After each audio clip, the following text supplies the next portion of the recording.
Што рабіць, калі небяспечныя насекомыя жывуць побач з табой, нават на адной жылплошчы і прэтэндуюць на чужую тэрыторыю?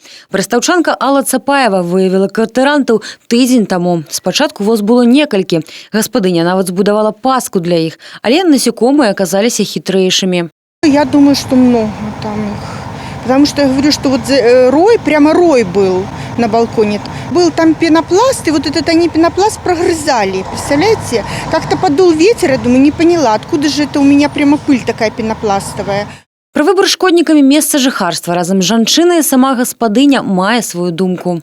Наверное, вкусно там, вареньем пахнет.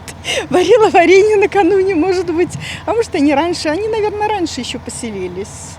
Усё было б смешна, калі б не было так сумна. Адно згадванне пра укусы пчол і воз выклікае непрыемныя адчуванні, што казаць пра рэальныя пакусы і страшны востры боль.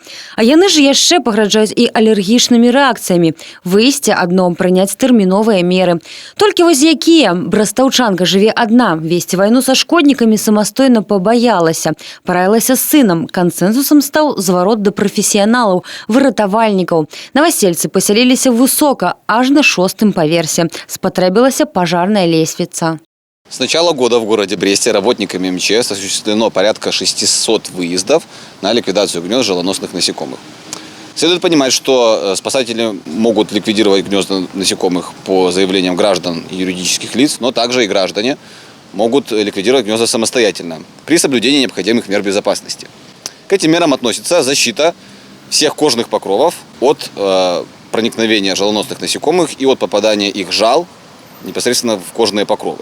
У МНС па такіх пытаннях тэлефанаваць можна і трэба, калі ёсць прамая пагроза жыццю і здароўю.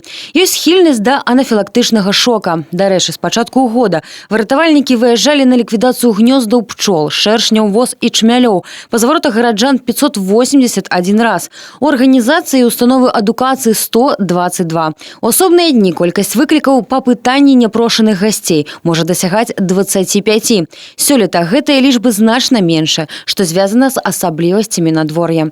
Софія Бережная, Юрий Плінда, Владимир Казаков, телерадиокомпания «Брест».